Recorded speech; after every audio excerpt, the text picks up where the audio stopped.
Tawana Brawley is a 16-year-old girl whose story is the talk of New York these days. The New York State teenager who claims that she was abducted and raped by 6 white men.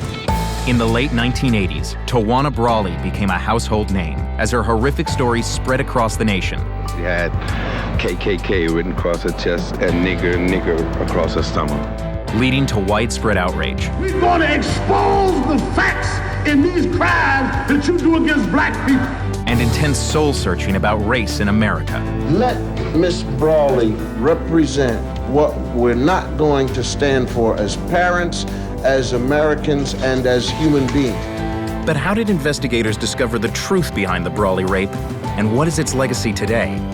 I think that the lessons of Brawley is very instructive for me and others, but I think that people want to cut off the lessons where they want.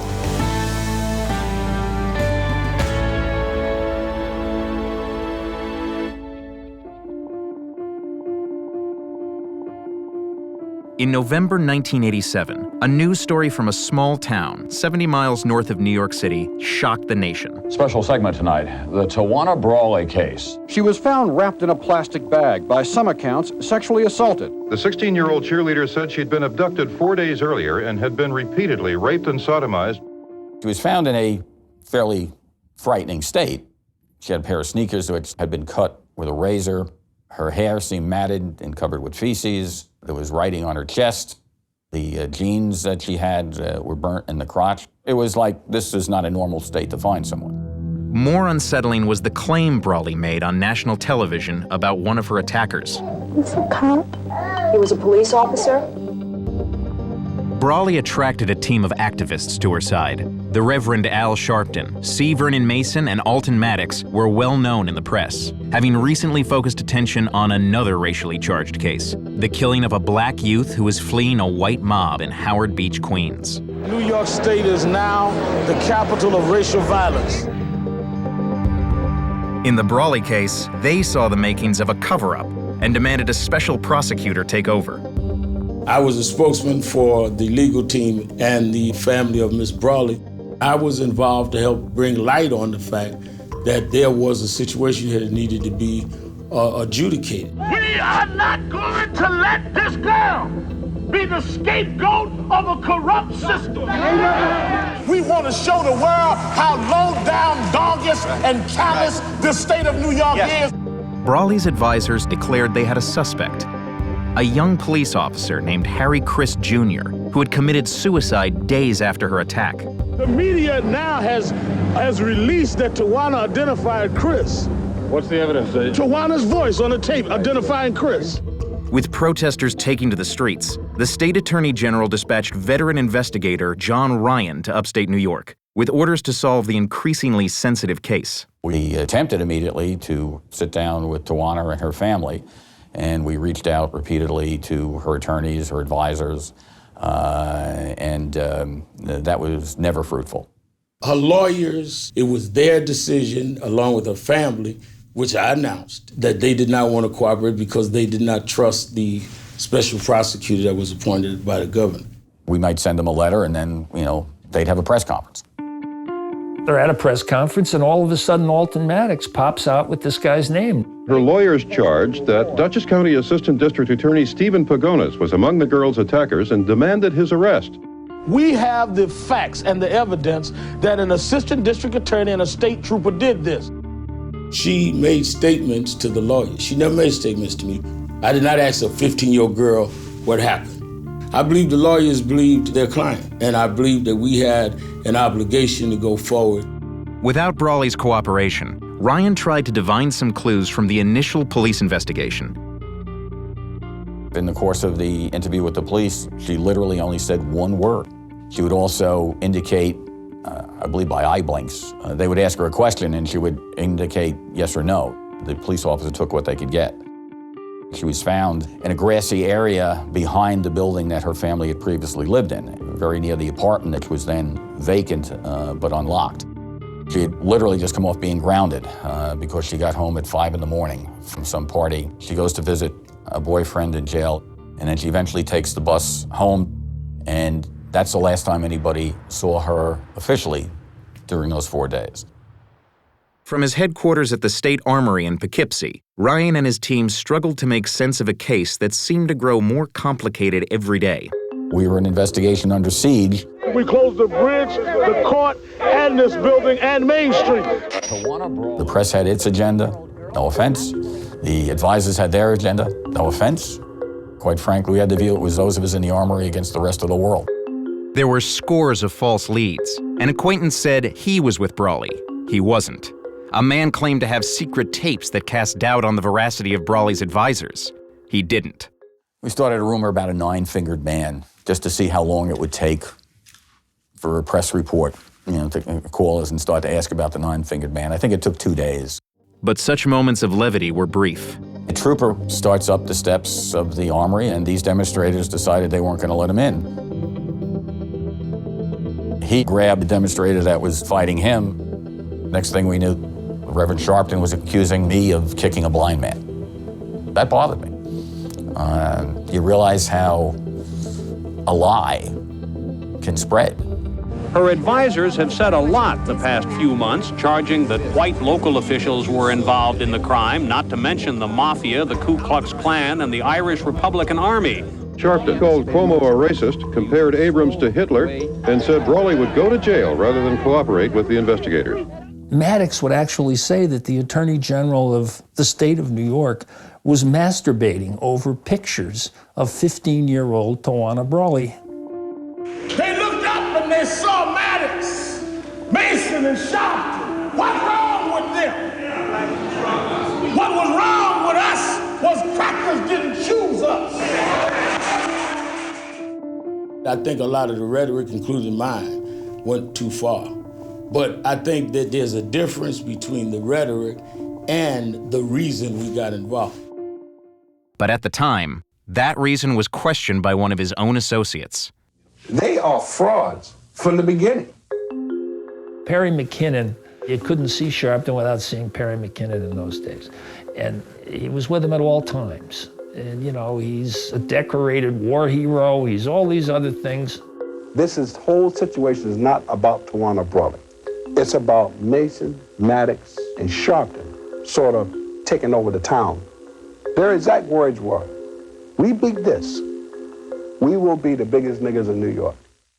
Let's take the outside chance McKinnon is telling the truth. And by the way, there's nobody corroborated that. If I say that if I win for president when I ran, I'll be the biggest black guy in America, does that really mean that I perpetrated a lie? As the press turned up the heat on Brawley's advisors, Ryan uncovered new clues. The jeans she had on were burnt in the crotch, but she wasn't burnt there.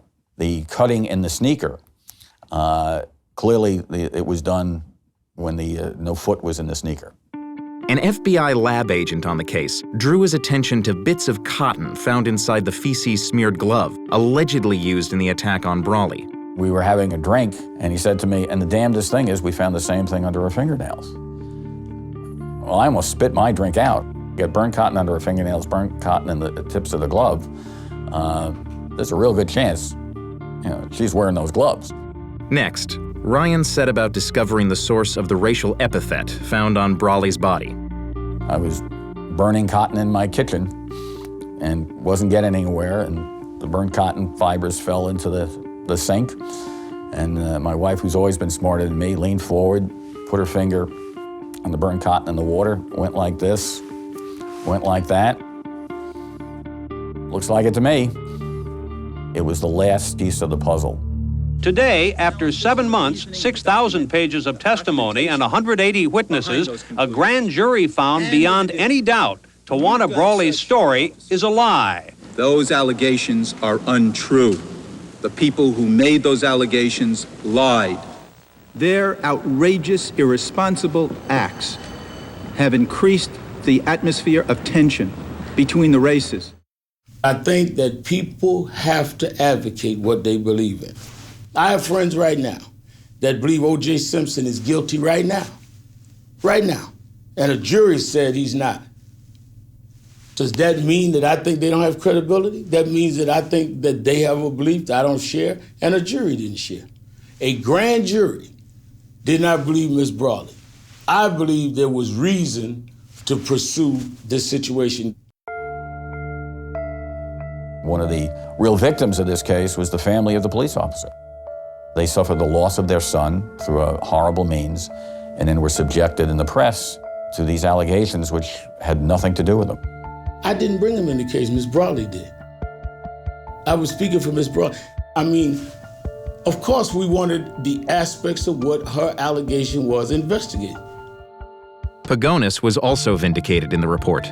We accounted for virtually every moment of his time over the 4-day period and concluded he had absolutely nothing to do with it. There's absolutely no way that this served any good social purpose. If you concoct a rape, then you undermine the credibility of women who are raped.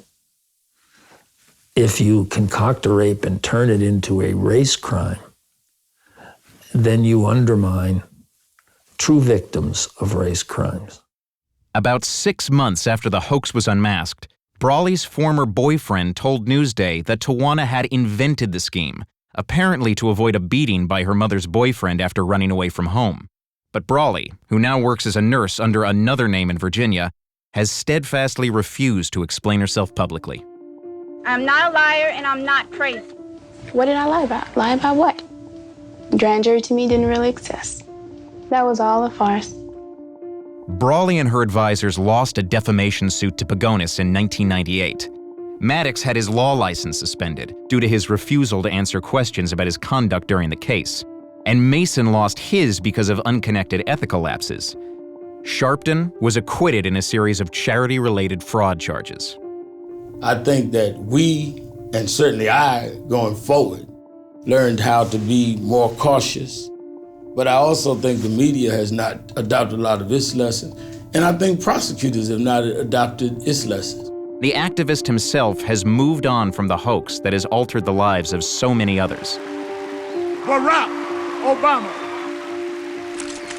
I told Reverend Al backstage, he's getting skinnier than me. If we had something right or wrong, at least give us credit, at least give me credit for a life that was geared towards social justice, even if you think I was wrong on some cases. Don't act like I wasn't geared towards social justice. I have radio show, TV show, do lectures. I make a good living. Why am I doing it now? What's my point now? Maybe I really believed in it. But after 25 years, one fundamental question about the Brawley case still follows him. Did a crime occur, in your view, still? Whatever happened, you're dealing with a minor who was missing 4 days, so it's clear that something wrong happened. He's still saying, I think something happened. Gosh, you know, you're supposed to be a little bit bigger all these years later than being able to say, I think something happened. Welcome to Politics Nation. I'm Al Sharpton. One would think if he sold you such a terrible bill of goods on such a giant story that dominated news cycles for such a long period of time and proved to be a total hoax, that you might not show up at his next press conference with your camera crew. He has managed to transcend it magically.